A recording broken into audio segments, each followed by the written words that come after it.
Hello folks, Tiso here. I will be explaining the main event for version 2.3. This one is called Shadows Admist Snowstorms. The unique reward for this event is the Cinnabar Spindle, which is a sword that scales off defense. Albedo is pretty much the only character that really benefits from this weapon, but it is the best 4-star weapon for him. The other main reward is getting up to 600 Primogems, which is more than the normal amount, and we get the usual stuff as well, such as refinement materials for the event weapon, another crown for your talents, and random upgrade materials.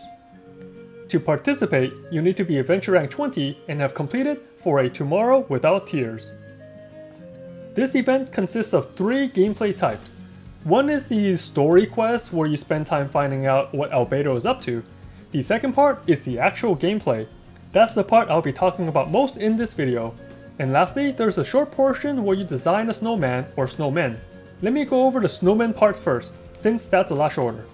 Some of the rewards for completing this event is snowman parts. You'll need these parts to build a snowman in a specific area on your map.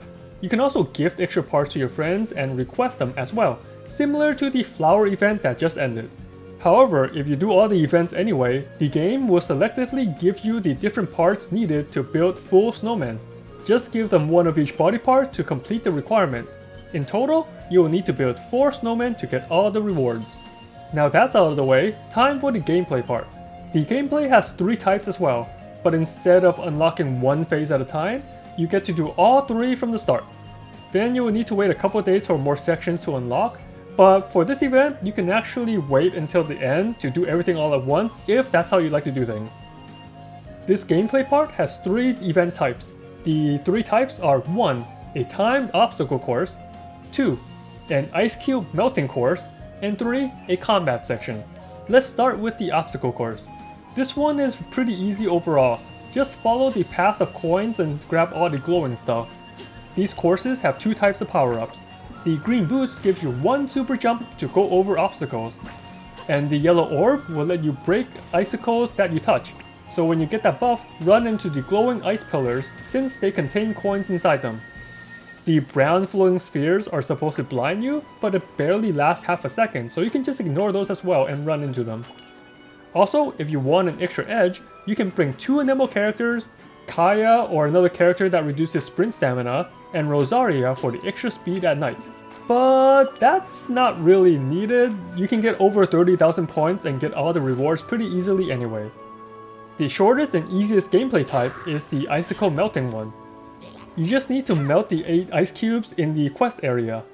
There will be enemies around, but you can ignore them if you want. You don't need to defeat them at all. Just melt all the ice cubes and the quest will be considered complete. The last portion is the combat phase. In the fight area, there will be 1 big and 3 small mechanisms.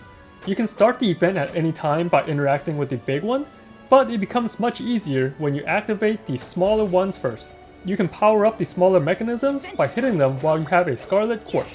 There should be 3 around the area before you start the event, but if you cannot find enough nearby, you can start the event anyway since the enemy can also drop the Scarlet Quartz.